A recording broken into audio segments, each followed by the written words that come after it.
అందరికీ నమస్కారం అండి. స్టోరీ బుక్ ఛానల్కి స్వాగతం. ఈరోజు నేను మీకు వినిపించబోతున్న కథ పునర్జన్మ. అతిథి ఉదయాన్నే నిద్ర మేల్కొనేసరికి ఆ ఇంట్లో తుఫాను లాంటి వాతావరణం నెలకొంది. ఏదో వింత నిశ్శబ్దం కనపడుతుంది ఆ ఇంట్లో. ఏం జరిగిందో అర్థం కాక అతిథి అయోమయంగా తన గదిలో నుంచి బయటకొచ్చింది. ఇల్లంతా నిశ్శబ్దం. కిటికీల్లోంచి చూసేసరికి ఆ ప్రాంతంలోని చాలా మంది ఆ ఇంటి వైపే కోపంగా ఇంకా ఆశ్చర్యంగా చూస్తూ నిలబడున్నారు. ఇంటి లోపల వాతావరణం కూడా చాలా వింతగా అనిపించింది. అతిథి వాళ్ళమ్మ ఒక మూలగా కూర్చునుంది. తన చేతులు కూడా వణుకుతున్నాయి. అతిథి వాళ్ళ నాన్నగారు ఎవరితోనో మాట్లాడుతున్నారు. ఆయన ముఖంలో ఇబ్బంది స్పష్టంగా కనిపిస్తుంది. ఎవరో తలుపులు తట్టిన శబ్దం వినిపించగానే ఆర్తి తండ్రి శివశంకర్ గారు తలుపులు తీయడానికి వెళ్లారు. అందరి మనసుల్లోనూ ఒకటే ప్రశ్న, శేఖర్ ఎక్కడా అని. మీరా హంతకుణ్ణి ఎక్కడ దాచిపెట్టారు అన్న మాట అతిథి చెవులలో ప్రతిధ్వనించడం ప్రారంభించింది. తన శ్వాస ఆగిపోయినట్టు అనిపించింది. శేఖర్ అన్నయ్య గురించేనా వీళ్ళందరూ ఇలా మాట్లాడుతున్నారేమిటి? హంతకుడు అంటున్నారేమిటి? రాత్రి అర్ధరాత్రి వరకు తను నాతో పాటే ఉన్నాడు. నాతో పాటు భోజనం చేశాడు. నాతో చాలాసేపు మాట్లాడాడు.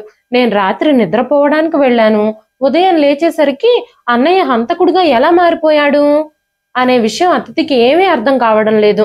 అతిథి మెల్లగా తన తండ్రి దగ్గరకు వెళ్ళి తన ముందు నిదానంగా నిలబడింది. నాన్న, అన్నయ్య ఎక్కడా అంటూ అర్థమైన గొంతుతో అడిగింది. జనాలందరూ ఏం మాట్లాడుకుంటున్నారు? అసలు ఏం జరిగింది నాన్న అని అతిథి అడగగానే శివశంకర్ గారు అతిథి వైపు చూశారు. ఇంతకు ముందెన్నడూ తన తండ్రి కళ్ళల్లో అలాంటి అసౌకర్యాన్ని అతిథి చూడలేదు. ఆయన తన చేతిని అతిథి తలపై ఉంచి, నువ్వేమీ భయపడొద్దు అతిథి, మీ అన్నయ్య జమీందారు గారి కొడుకుని చంపాడని అందరూ అంటున్నారు. నేనే పని మీద వాణ్ణి రాత్రి బయటకు పంపించాను. కానీ ఇదంతా ఎలా జరిగిందో ఎందుకు జరిగిందో నాకు అర్థం కావడం లేదు అన్నారు శివశంకర్ గారు. అసలు చుట్టుపక్కల జనాలందరూ ఏమీ తెలియకుండానే అన్నయ్యని హంతకుడు అని ఎలా అనగలుగుతారు అంది అతిథి. బయట మాట్లాడుకుంటున్న వాళ్ళ మాటలన్నీ అతిథి చెవులలో ప్రతిధ్వనించడం ప్రారంభించాయి. వెంటనే అతిథి తన తల్లి దగ్గరకు వచ్చి తన తల్లిని కౌగిలించుకుంది. అప్పుడు ఆవిడ తీవ్రంగా ఏడవడం ప్రారంభించింది. అమ్మా, అన్నయ్య ఏమీ చేసుండడమ్మా అంటూ అతిథి. పార్వతి గారు, ఇదేదో కుట్రలా ఉంది. మన శేఖర్ మీద ఎవరో కుట్ర చేశారు. ఇది కేవలం ఆరోపణ మాత్రమే. ఇందులో నిజం లేదు. తనకి ఎలాంటి పాపము తెలిసి ఉండదు అంటూ ఏడుస్తున్నారు. ఆవిడ మాటలు విన్న అతిథి మౌనంగా తన గదిలోకి వచ్చేసింది. ఆ తరువాత శేఖర్ గదిలోకి వెళ్ళి తన గదిలోని పుస్తకాలు, ఫోన్లు అన్నింటి కోసం చెక్ చేసింది. తను రోజు వేసుకునే జాకెట్ అక్కడ లేదు. ఇంకా ఫోన్ కూడా లేదు. తను బయటకు వెళ్ళేటప్పుడు వాటిని తీసుకెళ్లిపోయి ఉండుంటాడు. బయట ఉన్న జనాల శబ్దం మెల్లమెల్లగా పెరుగుతూ ఉంది. చాలా మంది కఠినమైన హృదయాలతో మీ కొడుకు నేరస్తుడు అని చెప్తున్నారు. కొంతమంది హంతకుడిని ఇంట్లోనే దాచిపెట్టేశారు అంటూ నోటికొచ్చినట్టుగా మాట్లాడుతున్నారు. ఒక్క క్షణంలోనే ఆ ఇంటి గౌరవం అంతా మంటల్లో కలిసిపోయింది. ఒకప్పుడు ఆ కుటుంబంలోని సభ్యులందరినీ ఆ బజార్లో వాళ్ళందరూ ఎంతగానో గౌరవంగా చూసేవారు. ఈ రోజు అదే వ్యక్తులు తమ వైపు వేళ్లు చూపిస్తున్నారు. అలాంటి కష్ట సమయం వచ్చింది వాళ్ళకి. సమాజంలోని చాలా మంది ప్రజలకి నిజానిజాలు, న్యాయాన్యాయాలు తెలుసుకోవాల్సిన అవసరం ఏమీ ఉండదు. ఎవరు ఏది చెబితే అది నమ్మేసి ఎదుటి వాళ్ల మీద నిందలు వేసేస్తారు. అసలు తన అన్నయ్య శేఖర్ ఇప్పటి వరకు ఎక్కడున్నాడో అర్థం కావడం లేదు అతిథికి. శివశంకర్ గారి కళ్ళు బాధతో ఎర్రగా మారిపోయాయి. ఆయన మౌనంగా లోపలే కుమిలిపోతున్నారు. ఆయన అలా లోపలే కూర్చునున్నారు. పార్వతి గారిలాగా ఆయన ఏడవలేకపోతున్నారు గాని ఆయన కళ్ళు కూడా తేమగానే తయారయ్యాయి. ఆయనని ఓదార్చడం ఇప్పుడు ఇక ఎవ్వరి వల్ల కావడం లేదు. అయినా సరే అతిథి, నాన్న, అన్నయ్య ఏమీ చేసుండడు, మీరు కంగారు పడకండి, అన్నయ్య క్షేమంగానే ఉండుంటాడు అని చెప్పగానే, అసలు శేఖర్ ఎక్కడున్నాడో కూడా నాకు తెలియదమ్మా. లేకపోతే నేను తన్ని ఎలాగోలా రక్షించే ప్రయత్నం చేసేవాణ్ణి. ఇది తప్పుడు ఆరోపణ అని నాకు కూడా తెలుసు అన్నారాయన. అతిథి మనసులో వందల ప్రశ్నలు తలెత్తుతున్నాయి. ఎవ్వరి విషయంలోనూ జోక్యం చేసుకొని తలదూర్చని వ్యక్తి శేఖర్. అలాంటి మనిషి మీద ఇలాంటి ఆరోపణ ఎందుకు చేశారు? ఎవరు చేశారు? ఇంత అకస్మాత్తుగా ఇలాంటి నింద తన అన్నయ్య మీద ఎలా పడింది అని ఆలోచిస్తూనే ఉంది అతిథి. సాయంత్రానికి పోలీసులు ఒక గార్డ్ని వాళ్ళ ఇంటి బయట కాపలాగా ఉంచారు. కానీ ఎవ్వరూ అప్పటి వరకు లోపలికి రాలేదు. పార్వతి గారు వంట చేయడానికి బదులుగా తలుపు వైపే మళ్ళీ మళ్ళీ చూడడం ప్రారంభించారు. ఇప్పుడు ఆవిడ హృదయంలో భగవంతుణ్ణి ఒక్కటే ప్రార్థిస్తున్నారు. భగవంతుడా, మా శేఖర్ ఎక్కడున్నా సరే క్షేమంగా ఉండేలా చూడు అని. అతిథి కూడా ఎలాగైనా నిజాలు తెలుసుకోవాలని ప్రయత్నిస్తుంది. తన అన్నయ్య అమాయకుడని, ఎలాంటి తప్పు చేయలేదని నిరూపించే సాక్ష్యాల కోసం ప్రయత్నిస్తూ ఉంది అతిథి. మరోపక్క జమీందారు గారి పెద్ద కొడుకు చనిపోయాడు అన్న వార్త చుట్టుపక్కలంతా పాకిపోయింది. ఆ ప్రాంతంలో పెద్ద భూకంపం వచ్చినట్టుగా ఉన్నాయి పరిస్థితులు. ప్రజలందరూ ఇష్టం వచ్చిన పుకార్లను వ్యాపింపజేయడం ప్రారంభించారు. సర్పంచ్ గారి కొడుకు చనిపోయాడు, హంతకుడు ఎవరో కాదు, శివశంకర్ గారి అబ్బాయే శేఖర్ అని అందరూ చెప్పుకుంటున్నారు. ఆ మాట మెల్లమెల్లగా అన్ని ప్రాంతాలకి చేరుతుంది. చిన్నప్పటి నుంచి ఎవరి విషయంలోనూ ఎలాంటి చెడు చేయని తన అన్నయ్య ఇప్పుడు ఒక హత్య చేశాడు అంటే అది అతిథికి నమ్మశక్యమైన విషయమేమీ కాదు. ఈ విషయం అంగీకరించడానికి అతిథి హృదయం సిద్ధంగా లేదు.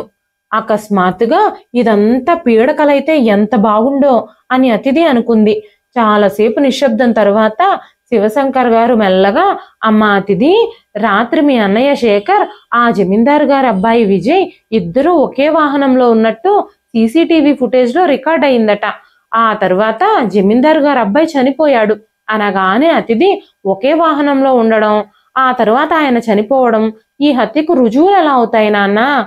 ఒకే వాహనంలో ఇద్దరూ కలిసి ప్రయాణం చేయడం, ఒక వ్యక్తి మరో వ్యక్తిని హత్య చేయడం రెండూ ఒకటే కాదు కదా. మధ్యలో ఏదైనా జరగచ్చు కదా నాన్న. రెండు వేరు విషయాలు కదా. అన్నయ్య వాళ్ళ అబ్బాయిని హత్య చేసినట్టు ఎక్కడైనా రికార్డ్ అయ్యిందా? అన్నయ్య ఎవరికైనా కష్టం వస్తే అస్సలు తట్టుకోలేడు, అందరికీ సహాయం చేయడానికే ముందుంటాడు. అలాంటి మనస్తత్వం ఉన్న మనిషి ఎలాంటి పరిస్థితుల్లోనూ ఒక వ్యక్తిని చంపలేడు. ఇదంతా ఎవరో అన్నయ్య మీద కావాలనే వేసిన నింద. ఎవరో కావాలనే కుట్ర పన్ని అన్నయ్యని ఇందులో ఇరికించారని నాకు అనిపిస్తుంది. జమీందార్ గారి అబ్బాయి అంత మంచి వ్యక్తి ఏమీ కాదు. ఆయన పనులు చాలా వరకు సరైనవి కావు. ఆయనకి వ్యాపార విషయంలో చాలా గొడవలున్నాయి. కానీ అన్నయ్య గురించి ఇప్పటి వరకు చెడ్డగా ఒక్క విషయమైనా ఉందా? మనం నిశ్శబ్దంగా ఉండేసరికి అందరూ నానా రకాల పుకార్లు పుట్టిస్తున్నారు. మన నిశ్శబ్దాన్ని బలహీనతగా తీసుకుంటున్నారు అని చెప్పింది అతిథి. ఆ రోజు సాయంత్రం శివశంకర్ గారు తమ లాయర్తో చాలాసేపు మాట్లాడారు. ఆ తర్వాత నిశ్శబ్దంగా గదిలోకి వెళ్ళిపోయారు. అప్పుడు ఆయన వెనకాలే వెళుతూ అతిథి తలుపు దగ్గరే ఆగిపోయింది. ఎందుకంటే లోపలికి వెళ్ళిన తన తండ్రి తన అన్నయ్య ఫోటో చూస్తూ కన్నీళ్లు పెట్టుకోవడం చూసింది. తన తండ్రి ఏడవడం చూడలేని అతిథి గబగబా దగ్గరకు వెళ్ళి, నాన్న, అన్నయ్యకి ఏమీ కాదు. నిజానికి అబద్ధానికి మధ్య చాలా వ్యత్యాసం ఉంటుంది. న్యాయాన్యాయాలు తప్పకుండా బయటపడతాయి. ఏ తప్పు చేయకపోతే మనం ఎవ్వరికి భయపడాల్సిన అవసరం లేదు అని అతిథి చెప్పగానే శివశంకర్ గారు, అమ్మ అతిథి, మనం జమీందారు గారిలాగా ధనవంతులం కాదు. వాళ్ళు సాక్ష్యాధారాలని మారుస్తారు. వాళ్ళు నమ్మిన విషయాన్ని నిజం అని నిరూపించడానికి ఎక్కడి వరకైనా వెళతారు. అదే నా భయం అన్నారాయన. ఆ మాటలు వింటూ ఉంటే అతిథికి చాలా బాధగా అనిపించింది. ఒక నిజాన్ని నిరూపించడానికి చాలా ఇబ్బందులు ఎదుర్కోవాల్సి వస్తుంది. తెలివితేటలు, నిజాయితీ కంటే కూడా స్థితిగతులు, డబ్బు కూడా ముఖ్యమైన విషయాలు అవుతాయి. అసలు నేరస్తుడు ఎవరో పట్టుబడి శేఖర్ క్షేమంగా ఇందులోంచి బయటకు వచ్చే వరకు ఆ ఇంట్లో ఎవ్వరికీ మనశ్శాంతి లేదు.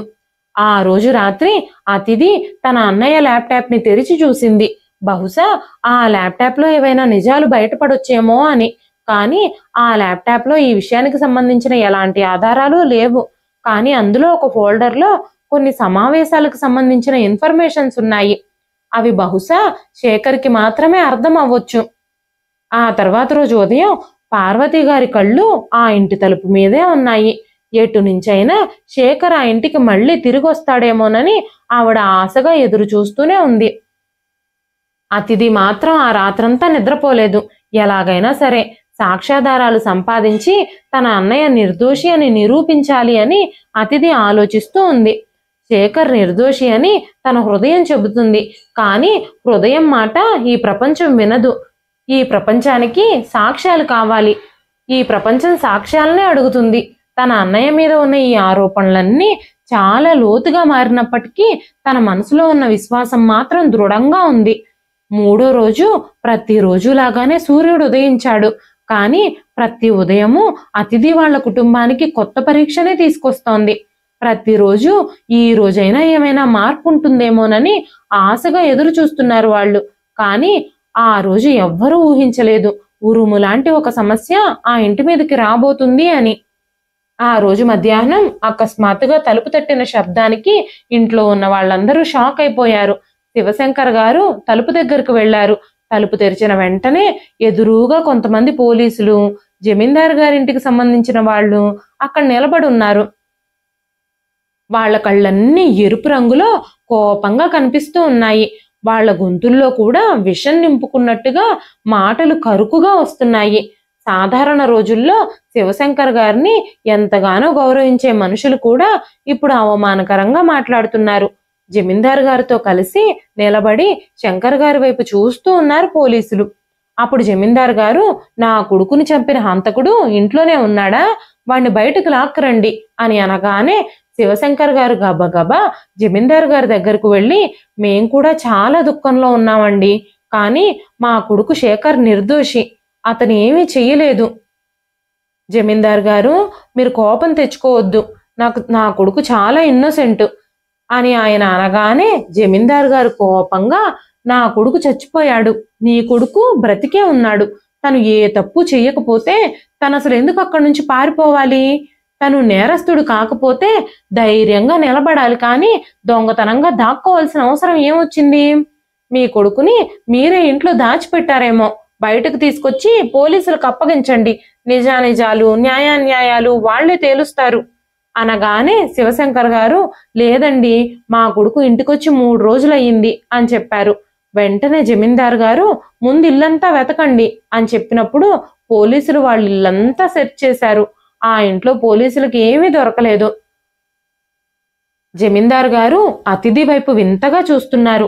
ఆయన మనసులో ఏదో నిర్ణయం తీసుకున్నట్టుగా ఆయన కళ్ళంతా కఠినత్వంతో నిండిపోయాయి. వెంటనే ఆయన అతిథి తండ్రి దగ్గరకొచ్చి, మీరు గనక ఆ హంతకుణ్ణి మాకు అప్పగించకపోతే నేను నా సొంత మార్గంలో న్యాయాన్ని తీసుకోవాల్సి ఉంటుంది అంటూ బెదిరించారు. ఆ మాటల్ని అతిథి అర్థం చేసుకోలేకపోయింది. ఆ తర్వాత క్షణంలోనే జమీందారు గారు తన మనుషులకి కనుసైగ చేశారు. వెంటనే శివశంకర్ గారు, పార్వతి గారు అరుస్తూనే ఉన్నారు. వాళ్ళని ఆపడానికి ప్రయత్నిస్తూనే ఉన్నారు. పోలీసుల సమక్షంలో ఉండడంతో వాళ్ళు ఏమీ చెయ్యలేకపోయారు. అతిథి ఆశ్చర్యపోతూనే ఉంది. వెంటనే వాళ్ళందరూ వచ్చి అతిథిని పట్టుకున్నారు. అతిథి వాళ్ళ నుంచి విడిపించుకోవడానికి ప్రయత్నిస్తుంది.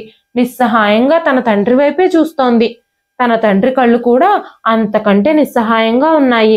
ఆయన ఏమీ చేయలేని పరిస్థితి అది. ఆ కళ్ళల్లో నీళ్లు కనిపించాయి.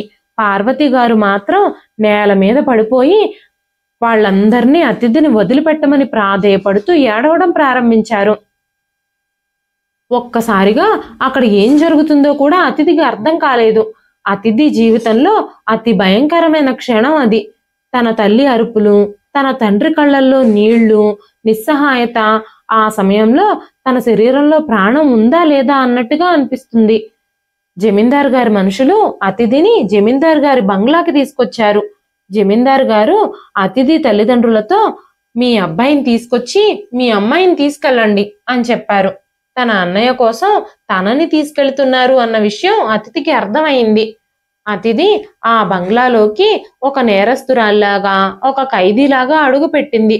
ఇప్పుడు ప్రతిదీ మారిపోబోతోందని అతిథికి తెలుసు. ఇప్పుడు తన జీవితం జైలు జీవితం కంటే దుర్భరంగా ఉండబోతుందని తను ఊహించగలదు. చూడ్డానికి మాత్రమే అది అందమైన పెద్ద భవనం. నేల మీద ఖరీదైన వస్తువులు చాలా ఉన్నాయి. గోడల నిండా చాలా ఖరీదైన పెయింటింగ్స్ కూడా ఉన్నాయి. కానీ అది జైలుకు ఏమాత్రమూ తక్కువ కాదు. అతిథి కూడా ఒక ఖైదీకి ఏమాత్రమూ తక్కువ కాదు. అదే సమయంలో జమీందారు గారు, నిన్ను నా చిన్న కొడుక్కిచ్చి పెళ్లి చేస్తున్నాను, నా పెద్ద కొడుకుకి జరగాల్సిన న్యాయం త్వరలోనే జరుగుతుంది అని అతిథితో చెప్పారు. అతిథి నిశ్శబ్దంగా ఒక మూలలో నిలబడుంది. అతిథి జమీందారు గారి చిన్న కొడుకుని ఇంతకు ముందు ఒక్కసారి కూడా చూడలేదు. అలాంటి వివాహం తన జీవితంలో ఎప్పుడూ చూసుండదు. అలాంటి వివాహం జరిగింది తనకి. తర్వాత రోజు తనకి పెళ్లి చేశారు. తన గుండెల్లోంచి అరుపులు మాత్రమే వస్తున్నాయి. తను ఆ రోజు తన జీవితంలో ఉన్న ప్రతిదీ కోల్పోయింది. తన ఆశలు, తన కలలు, తన లక్ష్యాలు, ఇంకా తన తల్లిదండ్రులు, తన అన్నయ్య అందరినీ ఒక్క రోజులోనే కోల్పోయింది అతిథి. ఆ రోజు రాత్రి అతిథిని ఒక గదిలో లాక్ చేశారు. తన హృదయం అంతా శూన్యంగా ఉంది. అతిథి మంచం మీద కూర్చుని ఆలోచించడం మొదలుపెట్టింది. అసలు తప్పెవరు చేశారు, శిక్ష ఎవరికి పడింది అని. అసలు అతిథి కళ్ళు మూసుకోవాలంటేనే తనకి భయంగా ఉంది. కళ్ళు మూసుకుంటే చాలు తన తల్లిదండ్రుల నిశ్శబ్దమైన కన్నీళ్లతో కూడిన ముఖాలు తన కళ్ళ ముందు కదలడం ప్రారంభించాయి. ఇప్పుడు నేను దృఢంగా ఉండాలి అని తనలో తానే నిర్ణయించుకుంది. ఈ జైలు నుంచి ఎలాగైనా తప్పించుకొని బయటకు వెళ్ళి అసలు నా అన్నయ్య విషయంలో ఏం జరిగిందో, మా కుటుంబాన్ని చిన్నాభిన్నం చేసింది ఎవరో తెలుసుకొని వాళ్ల మీద ప్రతీకారం తీర్చుకుంటాను అని గట్టిగా నిర్ణయించుకుంది అతిథి. వివాహం పేరుతో చాలా గొప్ప శిక్ష విధించబడింది అతిథికి. ఆ ఇంటికి అతిథి ఒక బానిసలాగా, అది ఒక ప్రత్యేకమైన జైలులాగా ఉంది. ప్రతి క్షణం ఆ భవనంలో భారంగా గడుస్తుంది అతిథికి. చాలా మంది మహిళలు అక్కడ పనిచేస్తూ ఉన్నారు. కానీ అతిథికి ఎవ్వరూ గౌరవం ఇవ్వడం లేదు. అందరితో కలిసి అతిథి ఆ ఇంటి పనులన్నీ చేయాల్సి వస్తుంది. ఆఖరికి పని వాళ్ళు కూడా అతిథికి పనులు చెబుతున్నారు. ఉదయాన్నే లేవగానే ముందుగా పాత్రలన్నీ కడగాలి. ఎదురు సమాధానం చెప్పడానికి కూడా అతిథికి అనుమతి లేదు. అంతేకాకుండా అతిథి ఏడవాలి అనుకున్నా కూడా ఏడవలేదు. తనని తానే కోల్పోవడం మొదలుపెట్టింది అతిథి. తాను ఒక మనిషే, కానీ ఆ భవనం లోపల ఎవ్వరూ తనను ఒక మనిషిలాగా పరిగణించడం లేదు. ఎవ్వరూ తనని పట్టించుకోరు. ఆకాష్ తన తండ్రి చెప్పాడని తనని పెళ్లి చేసుకున్నాడు, కానీ తనని ఎప్పుడూ దూరంగానే ఉంచుతాడు. అతిథితో ఎప్పుడూ తను ఒక్క మాట కూడా మాట్లాడలేదు. ఉదయాన్నే రెడీ అయ్యి ఆఫీస్కి వెళ్ళిపోతాడు. ఉదయం ఆఫీస్కి వెళ్ళేటప్పుడు అతిథి వైపు కనీసం కన్నెత్తి కూడా చూడడు. ఇది ఆకాష్కి కూడా బలవంతపు పెళ్లే కాబట్టి బహుశా తన హృదయంలో కూడా ఏదో బాధ ఉండుండొచ్చు. అతను వేరే జీవితాన్ని కోరుకుని ఉండుండొచ్చు అని అతిథి అనుకుంది. ఆ భవనంలో ఉన్న స్త్రీలు అందరి కళ్ళల్లోనూ అతిథి మీద ద్వేషమే ఉంది. అతిథి వాళ్ళందరి కళ్ళల్లోనూ తన మీద ద్వేషాన్నే చూస్తుంది. ఒక పని మనిషి మాత్రమే అతిథి గదిలోకి ఆహారం తీసుకుని వచ్చేది. ఆ ప్లేట్ని అక్కడ పెట్టేసి త్వరగా అక్కడి నుంచి వెళ్ళిపోయేది.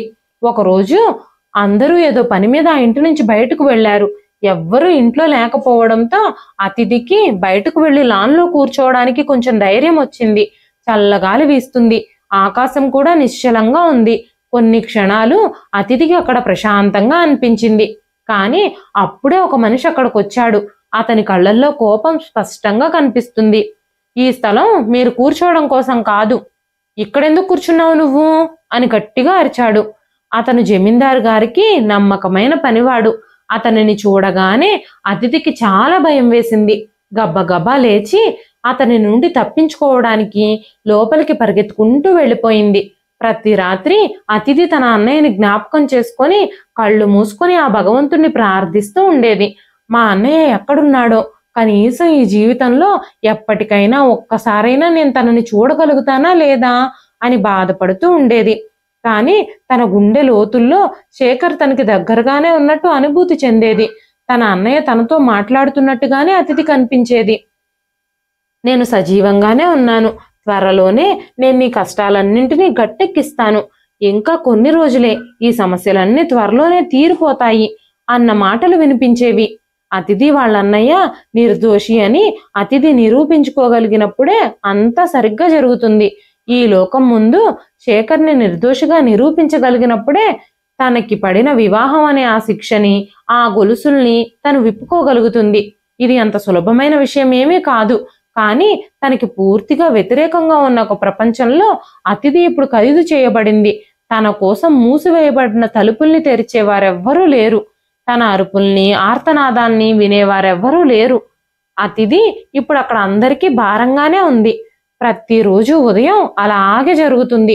తను అందరూ చెప్పిన పనులన్నీ చేసి వాళ్ళు కూర్చోమన్న చోటే కూర్చోవాలి. అతిథి ఆ ఇంట్లో పనులు చేస్తూ ఉన్నప్పుడు పని మనుషులు సైతం ముఖం చిట్లించి నువ్వు ప్రతి పనిలోనూ పొరపాట్లే చేస్తావా అంటూ తిట్టడం ప్రారంభించేవారు. తనని అగౌరవపరచడానికి ప్రయత్నించేవారు. నీకసలు పని మీద కొంచెం కూడా అంకిత భావమే లేదు, వచ్చినప్పటి నుంచి ప్రతి పనిలోనూ ఏదో ఒక తప్పు చేస్తున్నావు అంటూ తిడుతూ ఉండేవారు. అదే సమయంలో అతిథి ఒకరోజు బయట కూర్చున్నప్పుడు తన మీద ఇంతకు ముందరిచిన ఆ పనివాడే తన వైపు కోపంగా చూస్తూ తనకి దగ్గరగా రావడానికి ప్రయత్నించాడు. అతిథి భయంతో అక్కడి నుంచి పారిపోవడానికి ప్రయత్నించింది. చీకటితో నిండిన ఒక గదిలోకి అతిథి ప్రవేశించింది. ఆ తలుపు లాక్ చేసి లేదు కాబట్టి తను లోపలికి వెళ్ళగలిగింది. తలుపులు మూసేసిన తర్వాత గదిలో ఒక మూలలో నిశ్శబ్దంగా కూర్చునుంది. తన గుండె గట్టి గట్టిగా కొట్టుకుంటుంది. తన గుండె చప్పుడు తనకి క్లియర్గా వినిపిస్తుంది. తన కళ్ళ నుంచి కన్నీళ్లు ప్రవహించడం ప్రారంభించాయి. తను నేల మీద కూర్చుని ఏడుస్తూ ఉంది. ఇప్పుడే ఒక ప్రమాదం నుంచి నన్ను నేను రక్షించుకున్నాను అని ఊపిరి పీల్చుకునేలోగానే ఆ గది తలుపులు తెరుచుకున్న శబ్దం వినిపించింది. ఆ అలికిడిని బట్టి ఎవరో ఆ గదిలోకే వస్తున్నారు అన్న విషయం అతిథి గ్రహించింది. అతిథి ఒక టేబుల్ కింద దాక్కున్నప్పుడు ఆ గదిలోకి ప్రవేశించిన వ్యక్తి లైట్ ఆన్ చేసి ఆమెను చూసిన వెంటనే మీరు ఇక్కడేం చేస్తున్నారు అంటూ అడిగాడు. ఆ గొంతుని అతిథి గుర్తుపట్టింది. అది ఆకాష్ గొంతే. ఆ గొంతు వినగానే తన హృదయంలో భయం మరింత పెరిగింది. భయంతో వణుకుతూ కళ్ళు మూసుకుని ఉన్నప్పుడు ఆకాష్ తనకి దగ్గరగా వచ్చి తనని పైకి లేపి ఏమైంది, నువ్వు ఇక్కడ ఎందుకున్నావు అంటూ అడిగాడు. మొదటిసారిగా తనతో ఒక వ్యక్తి మామూలుగా మాట్లాడడం అతిథికి ఆశ్చర్యంగా అనిపించింది. ఆకాష్ గొంతులో ఎలాంటి కాఠిన్యమూ లేదు. అతిథి ఏమీ మాట్లాడలేదు, అయోమయంలోనే ఉంది. మెల్లగా తను అతిథి చేతులు పట్టుకొని ఆ టేబుల్ కింద నుంచి బయటకు తీసుకురావడం మొదలుపెట్టాడు. అతిథి కళ్ళల్లో కన్నీళ్లు కనిపిస్తూనే ఉన్నాయి. ఆకాష్ కొన్ని క్షణాలు అతిథిని చూస్తూ ఉండిపోయాడు. అప్పుడు ఆకాష్ అతిథితో నా గదిలోకి ఎందుకు వచ్చావు అని అడిగాడు. అప్పుడు అతిథి నేను చాలా భయపడ్డాను, అందుకే నన్ను భయపెట్టిన ఆ వ్యక్తి నుంచి తప్పించుకోవడానికే నేను ఈ గదిలోకి వచ్చాను అనగానే ఆకాష్ తనని ఒక కుర్చీలో కూర్చోబెట్టాడు. ఆకాష్ పెళ్లి తర్వాత అతిథితో ఇప్పటి వరకు ఎప్పుడూ మాట్లాడలేదు. కానీ ఈరోజు ఆకాష్ కళ్ళల్లో అతిథికి ఇంకా వేరే ఏదో కనిపిస్తుంది. ఆకాష్ అతిథితో మృదువుగా నువ్వు కావాలంటే ఇక్కడే ఉండొచ్చు, నువ్వు కోరుకున్నంతసేపు ఇక్కడ ఉండొచ్చు, నీకు ఎలాంటి సమస్య రాదు అని చెప్పగానే అతిథి ఆకాష్ వైపు చూసింది. కొన్ని క్షణాలు నిశ్శబ్దంగా ఉంది. ఆకాష్ గదిలో ఇప్పుడు అతిథికి కొంచెం ప్రశాంతంగా ఉంది. చాలాసేపటి తర్వాత అతిథి తేరుకొని ఆ గదిలో నుంచి బయటకొచ్చింది. ఆ తర్వాత చాలా రోజులు గడిచిపోయాయి. ఎప్పుడు అతిథి ఆ గది దగ్గరకు వెళ్ళినా కూడా తను మళ్ళీ అదే క్షణాలు తిరిగి రావాలని కోరుకుంటుంది. తనకి అదే క్షణాలు మాటి మాటికి గుర్తొస్తూ ఉండేవి. ఒకరోజు సాయంత్రం ఆ భవనం యొక్క వాతావరణం అంతా కొంచెం నిశ్శబ్దంగా అనిపించింది. సర్పంచ్ గారు బయటకు వెళ్లారు. ఆకాష్ ఆఫీస్ నుంచి ఇంటికొచ్చి తన గదిలో ఏదో వర్క్ చేసుకుంటూ ఉన్నాడు. అప్పుడే అతిథి ఆకాష్ గది దగ్గరకు వెళ్ళి నేను లోపలికి రావచ్చా అంటూ ధైర్యం చేసి అడిగింది. ఆకాష్ మెల్లగా రమ్మని అన్నట్టుగా తల ఊపాడు. నేను మీతో ఒక విషయం గురించి మాట్లాడాలి, ఎప్పటి నుంచో మీతో ఈ విషయం గురించి మాట్లాడాలి అని అనుకుంటున్నాను, కానీ భయంతో ఆగిపోయాను. మా అన్నయ్య శేఖర్ చాలా మంచివాడు. తను ఒక వ్యక్తిని చంపేంత చెడ్డవాడు, క్రూరత్వం ఉన్నవాడు కాదు. తన హృదయంలో అంత క్రూరత్వం లేదు.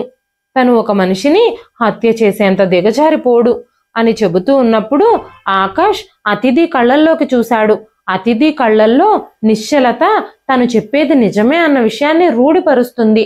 మీ అన్నయ్య చనిపోయిన తర్వాత మీరు చాలా బాధపడుతున్నారని నాకు తెలుసు, కానీ ఎవరైతే చంపారు అని జనాలు ఆరోపిస్తున్నారో ఆ అబ్బాయి నిజంగా దీన్ని చేయగలడా లేదా అని కూడా మీరు ఆలోచించాలి కదా. ఆ ఆరోపణ నిజమైందో లేదో తెలుసుకోవడం కూడా ముఖ్యమే కదా.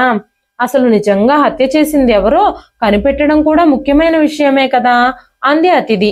ఆకాష్ ఆ మాటలు వినగానే ఆలోచనల్లో పడ్డాడు. అతిథి కళ్ళ నుంచి కన్నీళ్ళు వస్తున్నాయి. వెంటనే ఆకాష్ నేను నిజమేమిటో తెలుసుకోవడానికి ప్రయత్నిస్తాను, నువ్వు బాధపడొద్దు, ప్రతి నిజాన్ని నేను ప్రపంచం ముందుకు తీసుకొస్తాను అని చెప్పినప్పుడు అతిథి ఆకాష్కి ధన్యవాదాలు చెప్పింది. ఆకాష్ మద్దతు తన హృదయానికి కొంచెం ధైర్యం ఇచ్చింది. తర్వాత రోజు సాయంత్రం ఆకాష్ అతిథి గదిలోకి వచ్చాడు. అతిథి గుండె ఆకాష్ని చూడగానే వేగంగా కొట్టుకోవడం మొదలుపెట్టింది. ఆకాష్ అతిథికి దగ్గరగా వచ్చి, మా అన్నయ్య గదిలో మనం వెతకగలిగితే మనకేమైనా సాక్ష్యాలు ఆధారాలు దొరకొచ్చేమో అంటూ చెప్పాడు ఆకాష్. ఆ తర్వాత అతిథి ఆకాష్ ఇద్దరూ కలిసి ఆకాష్ వాళ్ళ అన్నయ్య విజయ్ గదిలోకి వెళ్లారు. అది విజయ్ ఆఫీస్ వర్క్ చేసుకునే రూము, తన పర్సనల్ రూమ్ ఏమీ కాదు. వాళ్ళ గది మొత్తం వెతకడం ప్రారంభించారు. ఒక కబ్బోర్డ్ లాక్ చేయబడి ఉండడం ఆ గదిలో వాళ్ళు గమనించారు. ఆ గదంతా వెతికి ఆకాష్ ఆ కబ్బోర్డ్ తాళాన్ని ఓపెన్ చేశాడు. ఆ కబ్బోర్డ్లో ఒక చెక్క పెట్టుంది. అందులో ఒక డైరీ కూడా ఉంది. ఆ డైరీ చూడగానే ఒక్కసారిగా అతిథి గుండె ఆగిపోయినట్టయింది. ఆ డైరీని ఓపెన్ చేసి చదవడం మొదలుపెట్టారు ఇద్దరు. మొదటి పేజీలన్నీ సాధారణ విషయాలతో, రోజువారీ కేసులకు సంబంధించిన విషయాలతో నిండిపోయి ఉన్నాయి. ఆ తర్వాత పేజీల్లో నా సొంత స్నేహితులే నన్ను అనుమానిస్తున్నారు, నా సొంత స్నేహితులే నా మీద అసూయ పడుతున్నారు, నా పురోగతిని చూసి తట్టుకోలేకపోతున్నారు, కొంతమంది నా విషయంలో చాలా చెడ్డగా మారారు, నా హృదయం అంతా వింత భారంతో నిండిపోయింది అని విజయ్ రాసుకున్న మాటలు ఆకాష్ తన కళ్ళతో చూసినప్పుడు ఒక్కసారిగా తన గుండె స్తంభించిపోయినట్టయింది. అంతలోనే విజయ్ భార్య ఆర్తి ఆ గదిలోకి అడుగుపెట్టింది. లోపలికి వస్తూనే తన ముఖమంతా కోపంతో నిండిపోయింది. ఇది నా భర్త రూమ్, ఈ రూమ్లో మీరేం చేస్తున్నారు? ఆయన డైరీని మీరెందుకు చదువుతున్నారు? అసలు మీరు ఈ గదిలోకి ఎందుకు వచ్చారు అంటూ కోపంగా అడిగింది. వెంటనే ఆకాష్, ఇది నా అన్నయ్య గది, నా అన్నయ్యకి సంబంధించిన విషయాలన్నీ, ప్రతి నిజాన్ని తెలుసుకోవడానికి నాకు హక్కుంది అని చెప్పాడు. ఆకాష్ దృఢంగా ఆ మాటలు చెబుతున్నప్పుడు ఆర్తి కూడా ఏమీ మాట్లాడలేకపోయింది. ఆమె అక్కడి నుంచి మౌనంగా తిరిగి వెళ్ళిపోయింది. ఆకాష్ కూడా ఆ డైరీ మూసేసి అతిథి ఆకాష్ ఇద్దరూ ఆ డైరీని తీసుకొని ఆ గదిలో నుంచి బయటకు వచ్చేశారు. అప్పుడే సత్యం కోసం అన్వేషణ ప్రారంభమైంది. ఆ అన్వేషణ అతిథి ఆకాష్ ఇద్దరూ కలిసి చేస్తున్నారు. ఇద్దరూ నిశ్శబ్దంగా ఒక గదిలో కూర్చున్నారు. వాళ్ళ చేతుల్లో అదే డైరీ ఉంది. విజయ్ జీవితపు చివరి క్షణాల గురించి సాక్ష్యమిచ్చే డైరీ అది. ఆ డైరీలో ప్రతి పదాన్ని చదువుతున్నప్పుడు ఆకాష్ ముఖంలో రంగులు మారడం మొదలయ్యాయి. కొన్నిసార్లు ఆశ్చర్యం కలుగుతుంది. ఆకాష్ కళ్ళు ఒక పేజీ మీద పూర్తిగా కేంద్రీకృతం చేయబడ్డాయి. తను చాలా నమ్మే స్నేహితుడు అభిరామ్ గురించి ఆ పేజీలో రాసుంది. అభిరామ్ ఒకప్పుడు విజయ్కి నమ్మకమైన వ్యక్తి. కానీ విజయ్ తన గురించి తన డైరీలో చాలా విషయాలు రాశాడు. అభిరామ్ మనసంతా దురాశతో నిండిపోయింది. ఆఫీసులో తన ప్రవర్తన చాలా వింతగా ఉంది. తను నా దగ్గర ఏదో దాస్తున్నట్టు అనిపిస్తుంది. నేను ఎవ్వరినీ అనుమానించడానికి ఇష్టపడడం లేదు, కానీ అభిరామ్ విషయంలో ఏదో ఒక కీలకమైన నిర్ణయం తీసుకోవాలి అని రాసుంది. అభిరామ్ విజయ్కి చిన్నప్పటి నుంచి స్నేహితుడు. తను ఆకాష్కి కూడా తెలుసు. చిన్నప్పటి నుంచి విజయ్ అభిరామ్ని చాలా నమ్మేవాడు. కానీ ఈ రోజు అతని పేరు సందేహాస్పదంగా ఆ డైరీలో ఉంది. ఆకాష్ కొంతకాలం నిశ్శబ్దంగా ఉన్నాడు. కాసేపటి తర్వాత ఆకాష్ అతిథితో, ఇప్పుడు మీ అన్నయ్య శేఖర్ గనక మనకి దొరికితే మనకి చాలా ఇంపార్టెంట్ విషయాలు తెలుస్తాయి అనగానే అతిథి, ఇప్పుడు మా అన్నయ్య బయటకు వస్తే తనని పోలీసులు అరెస్ట్ చేస్తారు అని చెప్పింది. వెంటనే ఆకాష్, ఆ విషయం నాకు తెలుసు, కానీ తను ఎన్ని రోజులను అలా తప్పించుకు తిరుగుతాడు? మీ అన్నయ్యని పోలీసులు అరెస్ట్ చేయకుండా నేను చూసుకుంటాను. మీ అన్నయ్య మనకి సపోర్ట్ ఇస్తే నిజమైన నేరస్తుడు ఎవరు అనే విషయం మనం ఈజీగా కనిపెట్టేయొచ్చు అని చెప్పాడు ఆకాష్. అప్పుడు అతిథి బాగా ఆలోచించి ఆకాష్ ఫోన్ తీసుకొని తన తండ్రి శివశంకర్ గారికి ఫోన్ చేసింది. శివశంకర్ గారే శేఖర్ని దాచిపెట్టారు. శేఖర్ బయటకు వస్తే పోలీసులు పట్టుకుంటారు అన్న భయంతో ఆయన శేఖర్ని బయటకు రానివ్వలేదు. అతిథి తన తండ్రితో ఆ డైరీలోని ప్రతి విషయము చెప్పి శేఖర్తో మాట్లాడించమని ఆయన నొప్పించింది. మొదటగా శివశంకర్ గారికి ఆకాష్ మీద నమ్మకం కలగలేదు. అది శేఖర్ని పట్టుకోవడానికి వాళ్ళు వేసిన ప్లాన్ అని ఆయన మొదట శేఖర్ని కలవడానికి ఒప్పుకోలేదు. ఆ తర్వాత అతిథి చాలా బ్రతిమాలిన తర్వాత, ఆయనకి చాలా విషయాలు వివరించి చెప్పిన తర్వాత ఆయన శేఖర్ని బయటకు తీసుకురావడానికి ఒప్పుకున్నాడు. ఒక సీక్రెట్ ప్లేస్ లో అతిథి ఆకాష్ ఇంట్లో ఎవ్వరికీ తెలియకుండా అర్ధరాత్రి టైంలో వెళ్లి శేఖర్ని కలిశారు. ఆకాష్ శేఖర్ని ఆ రోజు ఏం జరిగిందో చెప్పమని అడిగినప్పుడు ఆ రాత్రి జరిగిన సంఘటన అంతా శేఖర్ ఆకాష్తో చెప్పాడు. ఆ రోజు విజయ్ వెళుతున్న కార్ని శేఖరే డ్రైవ్ చేస్తూ ఉన్నాడు. శేఖర్ కారులోనే ఉన్నాడు. ఒక సీక్రెట్ ప్లేస్ లో విజయ్ ఇంకా అభిరామ్ ఇద్దరూ కలుసుకున్నారు. ఆ తర్వాత చాలా సేపటి తర్వాత విజయ్ బయటకొచ్చి కారుకి కూర్చున్నాడు. అప్పటికే విజయ్ మొహంలో చాలా ఇబ్బంది కనిపిస్తుంది. ఆ తర్వాత చూస్తే విజయ్ ఛాతిలో కత్తి దిగుందని, రక్తం వస్తుందని, విజయ్ని కాపాడడానికి ప్రయత్నించినప్పుడు ఆ రక్తం శేఖర్ చేతులకు అంటుకుందని, అంతలోపే అక్కడికి పోలీసులు వచ్చారని, విజయ్ని శేఖరే చంపేశాడని, వాళ్ళు అక్కడ చూసిన దృశ్యానికి పొరపాటు పడ్డారని, ఆ భయంతోనే శేఖర్ పారిపోయానని ఆకాష్తో చెప్పాడు. ఆ తరువాత ఆకాష్ ఇంకా శేఖర్ కలిసి ఈ కేసులోని సాక్ష్యాధారాలన్నీ కనిపెట్టడానికి చాలా ప్రయత్నాలు చేశారు. ఆకాష్ తన అన్నయ్య డైరీలో ప్రతి పేజీని జిరాక్స్ తీసి ప్రూఫ్ గా పెట్టుకున్నాడు. అంతేకాకుండా విజయ్ బిజినెస్ అకౌంట్ ని, కాల్ రికార్డింగ్స్ ని అన్నిటిని చెక్ చేసినప్పుడు శేఖర్ కి ఒక కాల్ రికార్డింగ్ దొరికింది. శేఖర్ ల్యాప్టాప్ లో కూడా ఈ విషయాలకు సంబంధించిన కొన్ని ఆధారాలు ఉన్నాయి. అవన్నీ ఓపెన్ చేసినప్పుడు విజయ్కి, అభిరామ్కి సంబంధించిన ఒక కాల్ రికార్డింగ్ అందరినీ ఆశ్చర్యపరిచింది. అభిరామ్ విజయ్ని బ్లాక్మెయిల్ చేస్తున్న రికార్డింగ్ అది.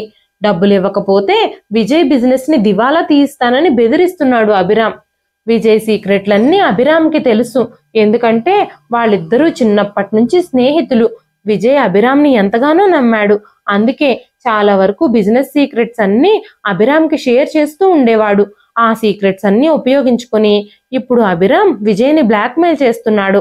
ఆ తర్వాత ఆ మీటింగ్ లో ఏం గొడవ జరిగిందో తెలియదు. విజయ్ అభిరామ్ని కత్తితో పొడి చేశాడు.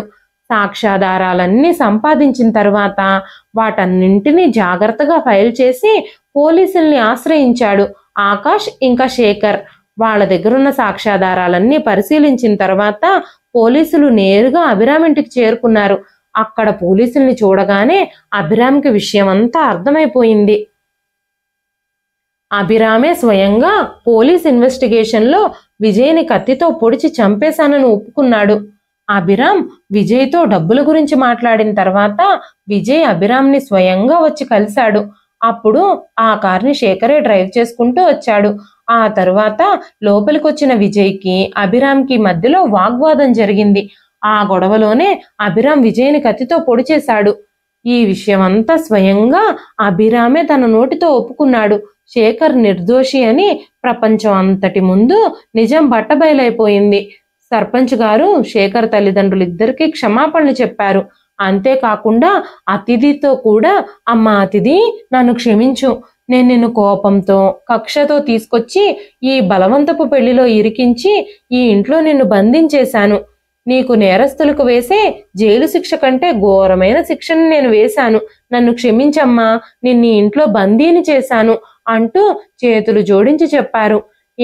ఇంతకు ముందు ఎవరెవరి కళ్ళల్లో అయితే తన మీద కోపం, ద్వేషం, అసహ్యం కనిపించేవో ఇప్పుడు వాళ్ళందరి కళ్ళల్లోనూ తన మీద గౌరవం కనిపిస్తుంది. అదే సమయంలో ఆకాష్ అతిథి దగ్గరకొచ్చి, ఈ రోజే నిన్ను ఈ ఇబ్బంది నుంచి, ఈ బందిఖానా నుంచి విడుదల చేస్తున్నాను. నువ్విక స్వేచ్ఛగా నీ జీవితాన్ని జీవించొచ్చు. నీకు విడాకుల పేపర్స్ కూడా పంపిస్తాను. మన పెళ్లిని మనం రద్దు చేసేసుకుందాం. ఎవరి జీవితాలు వాళ్ళు జీవిద్దాం అని చెప్పి అతిథితో చెప్పాడు. శేఖర్ అతిథిని తన ఇంటికి తీసుకెళ్లిపోయాడు. శేఖర్ అతిథిని ఇంటికి తీసుకురావడంతో పార్వతి గారు, శివశంకర్ గారు, కొడుకు, కూతురు ఇద్దరూ ఒకేసారి ఇంటికి రావడంతో చాలా సంతోషించారు. సాయంత్రం శేఖర్ ఆకాష్ ఇచ్చిన విడాకుల పేపర్లు తీసుకుని అతిథి దగ్గరకు వచ్చాడు. ఆకాష్ ఆల్రెడీ ఆ పేపర్ల మీద సంతకాలు పెట్టేశాడు. అతిథిని కూడా సంతకాలు చేయమన్నాడు ఆకాష్. అతిథి తల్లిదండ్రులు కూడా బలవంతంగా నిన్న ఆ బంధంలో ఇరికించారు. వాళ్ళు ఇప్పుడైనా విముక్తి పొందు అని చెప్పారు. అతిథి సంతకం చేయడానికి పెన్ను తీసుకుంది. ఒక్క క్షణం అతిథికి తను ఆ ఇంట్లో గడిపిన క్షణాలు, అంత కష్టమైన పరిస్థితుల్లో కూడా ఆకాష్ తనకి అండగా నిలబడడం, తన మీద జాలి చూపించడం, తనకి కేసు సాల్వ్ చేసే విషయంలో సపోర్ట్ చేయడం, నేరస్తులు ఎవరో కనిపెట్టడానికి, తన అన్నయ్య నిర్దోషి అని నిరూపించడానికి సాక్ష్యాల్ని, ఆధారాల్ని కనిపెట్టే క్రమంలో ఆకాష్, అతిథి ఇద్దరూ ఒకరికొకరు దగ్గర అవడం, ఈ విషయాలన్నీ గుర్తుకొచ్చి అతిథి సంతకాలు పెట్టలేకపోయింది. అతిథి డైరెక్ట్ గా ఆకాష్ని కలవాలి అని అనుకుంది. ఆ రోజు సాయంత్రం అతిథి ఆకాష్కి ఫోన్ చేసింది. ఆకాష్ అతిథి ఇంటికి వచ్చి అతిథిని కలిశాడు. అప్పుడు అతిథి, ఆకాష్, మీరు నాకు నిజంగా విడాకులు ఇవ్వాలనే అనుకుంటున్నారా? మన బంధం బలవంతంగా ఏర్పాటు చేయబడింది. నేను కాదనడం లేదు. కానీ ఎప్పుడు జరిగిందో తెలియదు. నేను మిమ్మల్ని ప్రేమించడం మొదలుపెట్టాను. నా జీవితంలో మిమ్మల్ని దూరం చేసుకోవాలని నేను అనుకోవడం లేదు. కానీ మీరు నిజంగా నన్ను యాక్సెప్ట్ చేయలేకపోతే నేను ఆ పేపర్ల మీద సంతకాలు పెట్టేస్తాను. మీరు ఆల్రెడీ సంతకాలు పెట్టారు కదా అంటూ అడిగింది అతిథి. వెంటనే ఆకాష్ అతిథిని కౌగిలించుకున్నాడు.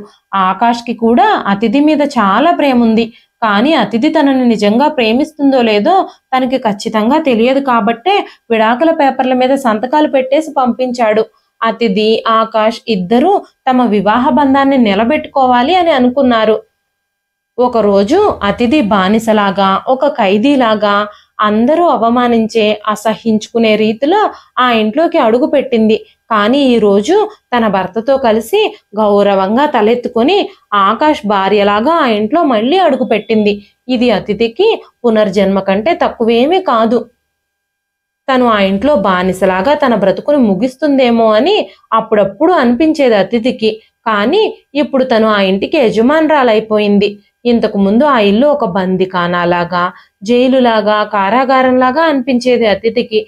కానీ ఇప్పుడు అదే ఇల్లు తన సొంత ఇల్లు అయ్యింది. ఆ ఇంట్లోని మనుషులందరూ తన సొంత మనుషులయ్యారు. అతిథి ఓర్పుతో, సహనంతో బందిఖానా లాంటి ఆ ఇంటిని ఉద్యానవనంలా మార్చుకుంది.